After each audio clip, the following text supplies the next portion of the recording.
Est-ce qu'il faut légaliser le cannabis pour lutter contre le trafic de drogue selon vous, monsieur Delogu? Oui, mais en fait, si vous voulez, la légalisation du cannabis, nous on est pour, on le dit, il n'y a pas de problème. Mais le problème sociétal n'est pas là. Le problème, c'est le désinvestissement de l'État qui amène à ce que les gens, aujourd'hui, vont vers l'argent facile et se débrouillent comme ils peuvent. Ça réduirait quand même ces Marseillais dont parlait monsieur le député, qui viennent acheter de la drogue dans les oui, mais monsieur Hamada, il dit ça aujourd'hui. Mais par contre, à l'Assemblée nationale, les ministres, ils ont dit non, on ne veut pas légaliser le cannabis parce que ça entraîne des maladies. Il n'a pas dit qu'il voulait légaliser, hein. Il a dit qu'il y avait ce problème de consommation. Oui, mais le problème de consommation, ça passe par la légalisation du cannabis. Ça, c'est un premier point. Qu'est-ce qu'elle permettrait justement? À régir tout ça. À arrêter à ce que nos frères et nos sœurs ils tombent dans l'argent facile. Quand ils descendent de chez eux, ils ont affaire à qui? Au dealer qui leur dit écoute, viens travailler, on va te donner 100 € par jour. Mais on les gagne même pas, nous les travailleurs, avec les 100 € par jour. Pourquoi? Parce qu'il y a un désinvestissement de l'État, parce que ces gens-là, ils voient leur mère, leur père en train de se casser au travail et de ne pas avoir d'argent pour pouvoir subvenir à leurs besoins et remplir le frigo. Donc à un moment donné, ils vont vers l'argent facile. Moi, je les comprends, mais je ne suis pas d'accord. La légalisation du cannabis, monsieur Seloum, je crois que c'est pas du tout un argument au Rassemblement national. Hein. J'y suis défavorable. Pourquoi? On va pas, parce que c'est pas une solution. On va pas devenir un pays de drogués, entre guillemets. Et comment vous allez régir ça, monsieur Seloum? Vous les laissez faire? Non, avec les solutions que j'ai préconisées. Il faut s'attaquer aux pays producteurs de ces drogues pour éviter que... nous sommes un pays... Vous allez aller faire une guerre avec d'autres pays? Non, il n'y a pas de question de guerre. Il n'y a pas de question de faire la guerre. On est un des pays où les Français consomment le plus de stupéfiants en Europe. Oui. Donc ça devrait nous alerter. Il y a un problème concret qui se pose, qui s'impose à nous. Il faut le régler. Pourquoi les gens y fument? Et dans ces quartiers, c'est la cause de, comme vous l'avez dit, de la misère. On a des gens qui touchent des sommes d'argent colossales qui sont liées à la drogue. On a des gens qui se font tuer, qui sont extrêmement jeunes.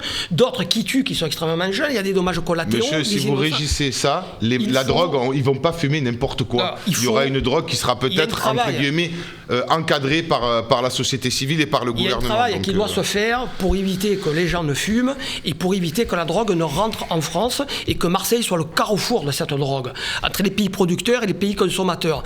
Et c'est tout, il n'y a pas d'autre solution. Alors il y a des méthodes qui ont été mises en place, que j'ai citées par la préfète, qui consistent à... On ne peut pas mettre des policiers tous les jours, H24, au pied des cités. Ce qu'il faudrait faire, c'est... Très bien. Monsieur Hamada, justement, sur la légalisation du cannabis, quelle est votre position? Vous avez été 5 ans député. D'abord, répondre rapidement à monsieur Delogu, parce qu'il y a des fois j'entends des choses... J'ai failli tomber une chaise. Désinvestissement de l'État. Je peux vous dire que moi, à l'Assemblée nationale, lorsque le président de la République a annoncé ce qu'il investissait sur Marseille, ce qui ne s'est jamais vu sur la Ve République, tous les députés, pour les écoles, les transports, on pourra refaire, si vous n'avez pas la fiche, je vous la ferai pour vous dire exactement ce que j'ai pas besoin de vous, ne vous inquiétez pas. Jamais l'État a autant investi à Marseille, jamais. Ça ne s'est jamais vu et je peux vous dire que ça a même suscité des jalousies dans certains territoires. Par contre, puisqu'on parle de sécurité, moi j'aimerais bien que M. Delogu et ses amis aillent à la mairie, voir notamment le maire de Marseille, et dire ils sont où les policiers municipaux? Parce que c'est bien beau de dire à l'État, venez, mettez les moyens, etc. Les policiers municipaux à Marseille, les quartiers noirs, vous les voyez où? Jamais. Jamais. Ça, c'est un vrai sujet. Donc, balayez déjà devant votre porte, allez voir vos élus et ceux qui vous soutiennent pour dire maintenant, on veut de la police ici aussi. Et d'ailleurs, plan Grand Marseille, Marseille en grand, moyen exceptionnel, aucun député de la France Insoumise l'a voté. Aucun. Pas un seul. Maintenant, sur la légalisation du cannabis. Ceux qui pensent que la légalisation résoudra les problèmes de trafic à Marseille se trompent.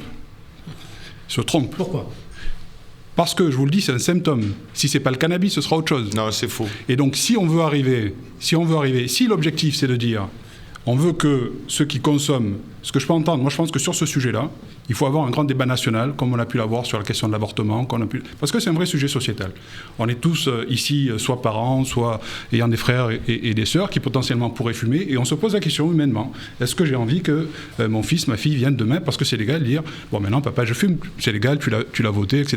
C'est une vraie question sociétale, il faut qu'on s'interroge humainement, personnellement, pour savoir si on veut que ce soit légalisé ou pas. Par contre, il ne faut pas tromper les Français. Si on légalise en disant, on veut que les produits soient sûrs, et là je rejoins du coup ce qui a été dit, si l'idée c'est de rendre le produit plus sûr, si l'idée c'est de faire de la prévention avec l'argent qui sera récolté, si l'idée c'est de dire l'argent qui sera récolté restera dans ces quartiers-là qui souffrent des trafics pour faire en sorte qu'on rattrape les écarts à la moyenne, pourquoi pas? Moi franchement je suis prêt à l'étudier, je suis même plutôt favorable.